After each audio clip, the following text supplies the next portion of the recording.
Bismillahirrahmanirrahim. Assalamualaikum warahmatullahi wabarakatuh.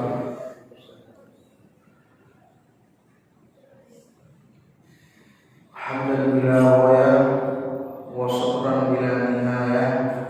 Wassalatu wassalamu ala Rasulillah wa man tabi'a sunnah. Wa ba'du. Jemaah salat zuhur yang saya muliakan, semoga kita semua dimuliakan oleh Allah Subhanahu wa taala.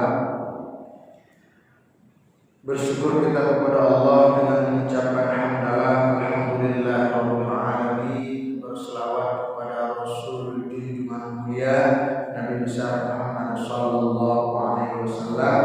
Allahumma shalli ala Muhammad wa ala ali Muhammad. Bapak Ibu yang saya muliakan, tema kita pada zuhur ini bahagia menurut perspektif Islam, menurut pandangan Al-Quran. Secara umum manusia mendefinisikan bahagia itu berbeda-beda. Ada orang kaya dulu baru bahagia. Ada orang harus punya rumah mewah dulu baru bahagia. Ada orang harus tubuhnya sehat dulu baru bahagia. Ada orang ganteng dulu, cantik dulu baru bahagia. Menurut versi masing-masing. Tapi kita tidak bahas secara umum menurut pandangan manusia. Kita lebih khususkan nanti pandangan Al-Quran. Siapakah as-sa'adah tersebut? Bahasa Arab bahagia itu sa'adah. Nah, sebelum itu Bapak Ibu sekalian, ada seorang dokter dari Malaysia, nanti coba buka YouTube-nya, Nurdin Darus, seorang dokter. Dalam penyampaian beliau di YouTube beliau mengatakan ada 5 faktor yang membuat orang itu bahagia. Ini menurut beliau, tapi bahagianya bahagia dunia. Yang pertama, bergerak natural. Zaman sekarang ini kan sedikit sekali gerak kita karena memang segala aktivitas kita dengan kendaraan. Orang zaman dulu mau ke masjid jarak 100 meter, 500 meter itu jalan kaki. Jalan kaki apa-apa jalan kaki. Belanja kedai tempat jalan kaki. Terlepas dari memang bahwa kendaraan tak begitu banyak. Tapi memang begitulah. Ada gerak, menurut beliau ada gerak natural yang bukan dibuat-buat, tapi memang cari kesibukan sendiri, ke kebun, cari keringat dan lain-lain sebagainya. Satu. Yang kedua, kata beliau, kebahagiaan itu akan didapat kalau makanan yang masuk ke dalam tubuh kita itu rata-rata alami. Tentu karena alami itu badan menjadi sehat, hidup bahagia, tak mudah mengeluh. Maka kalau kita perhatikan sekarang, cari makanan alami itu kan dah sulit. Apa yang alami sekarang? Andai pun ada yang alami, mungkin jengkol sama petai lah yang alami. Yang lain tuh nasi yang kita makan tuh pagi itu menanamnya kan pakai racun dulu, membersihkannya di pupuk begitu. Ikan-ikan yang datang dari laut itu sebelum sampai ke kota dikasih sesuatu dulu biar dia tahan. Jadi makanan-makanan alami itu sulit ditemukan sekarang. Maka mulai sekarang orang punya program buat sayuran-sayuran yang ada di pinggiran rumah, di teras rumah yang organik, buah-buahan atau biji-bijian yang bisa dijadikan sayuran-sayuran alami. 2. Yang ketiga, kata beliau, ada tujuan hidup. Jadi kita tidak akan bahagia kalau hidup ini tak punya tujuan. Maka secara spesifik kita harus tujuan. Bekerja kita punya tujuan apa? Membahagiakan keluarga, membahagiakan orang tua, membahagiakan anak, membahagiakan istri. Jadi beribadah apa? Mencari ridho Allah Subhanahu wa taala. Apapun aktivitas yang kita lakukan, kita akan terasa bahagia kalau semuanya itu punya orientasi, punya tujuan. Yang ketiga, yang keempat, kata beliau, orang akan bahagia kalau memiliki kawan-kawan sehat. Jadi kalau kawannya sehat, maka dia akan sehat pula, hidup lebih mudah bahagia. Dan yang terakhir, yang kelima, hidup bermasyarakat, bersosial. Ini benar nih Pak. Kita tidak akan bahagia kalau kita dengan tetangga kita itu tak tegur sapa. Ada tetangga di depan rumah kita, 2 rumah tetangga, tapi kita tak berbicara karena marah, karena benci, karena dendam, tak ada tegur sapa, jadi agak hilang kebahagiaan sedikit. Padahal kita setiap hari harus di depan rumah kita, paling tidak duduk sore, duduk santai, tetapi tak bisa lagi nyaman duduk di depan rumah, tak berdamai dengan tetangga, tak berteman dengan tetangga. Maka beliau katakan perlu hidup bersosial. Salah satunya bersosial adalah hadir di rumah Allah. Sholat berjamaah ini termasuk bersosial. Sholatnya menyambung hubungan kita kepada Allah, sedangkan berjamaah ini menyambung hubungan kita dengan kita.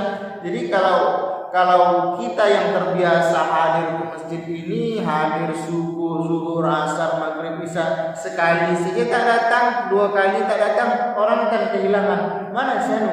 Pulang kampung dia. Mana si anu? Sakit dia. Mana si anu? Keluar kota dia. Akan timbul pertanyaan itu kalau kita sering hadir. Jadi salah satu menghidupkan sosial di antara kita dengan hadirnya sholat berjamaah, kegiatan-kegiatan yang ada di masjid. Itu perspektif beliau, pandangan beliau. Saya perdalam lagi, ada dari hadis Nabi kita Muhammad SAW dari Sa'ad bin Abi Waqqas radhiyallahu anhu. Qala, dia mengatakan, qala Rasulullah sallallahu alaihi wasallam, Nabi bersabda, arba'un minas sa'adah. Ada 4 orang yang bahagia. Siapa orang yang bahagia itu? Kalau ada 4 tipe dalam dirinya, 4 ini dalam dirinya. Ini ada dalam Sahih Ibnu Hibban nomor hadis 4032. Yang pertama, al-mar'atus shalihah.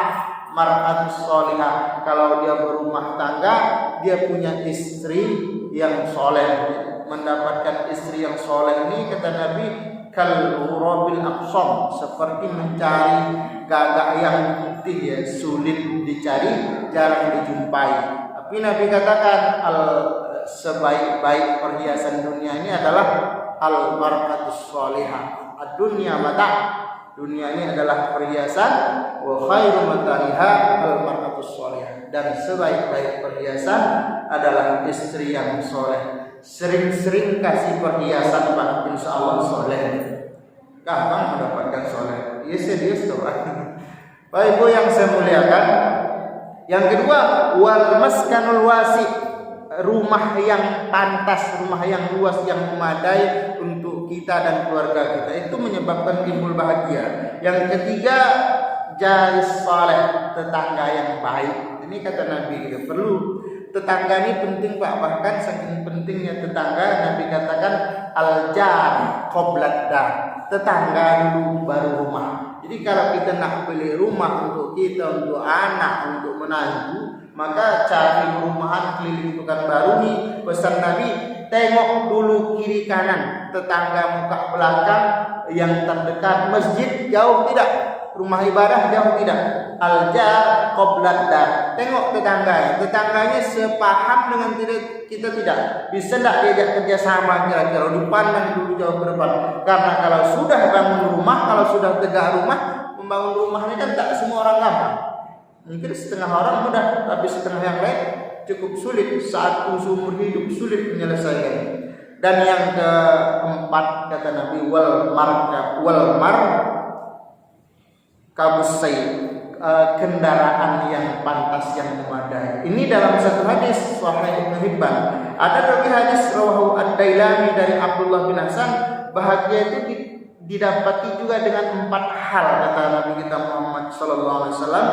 Ayyakuna zaujatuhu salihah, ini sama, hendaklah istrinya itu, suami kalau bagi seorang istri, istri bagi seorang suami baik. Ini sama dengan yang tadi. Yang kedua, wa auladu abroron, kebahagiaan itu akan didapat kalau anaknya abror, baik-baik. Jadi kalau kita perhatikan doa-doa di dalam Al-Quran itu Bapak Ibu sekalian, semua meminta kalau tidak zurriyatan thayyibah, anak yang soleh, pasti arahnya solehan thayyibah. Jadi Al-Quran tak menyuruh Kalau berdoa mintalah kepada Allah, kasihkan anak yang kaya, kasihkan anak yang ganteng, kasihkan anak yang, tapi tidak. Ajaran Al-Quran saleh, tayyib, baik. Karena yang dua ini mewakili nanti yang lain.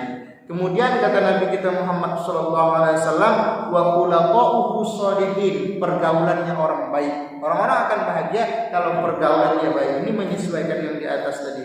Dan yang keempat dari sini, wa ayyakuna zaujatuhu fi baladi. Nah, ini penting nih Pak.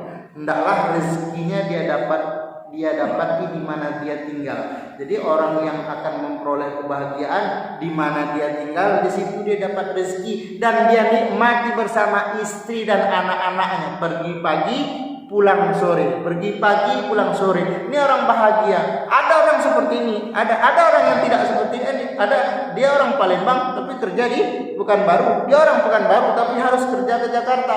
Jadi kata Nabi, kebahagiaan itu akan diperoleh di mana kau cari rezeki, di situ berkumpul kau bisa nikmati bersama. Salah satu akan engkau dapati kebahagiaan itu. Nah, dari perspektif yang banyak ini Bapak Ibu sekalian, ada yang terpenting. Apa bahagia menurut Al-Quran? Nanti pulang ke rumah, balik ke kantor, buka surah Hud ayat 108. Apa kata Allah? Hakikat dari bahagia itu, wa ammal ladzina su'idu fa fil jannati khalidina fiha.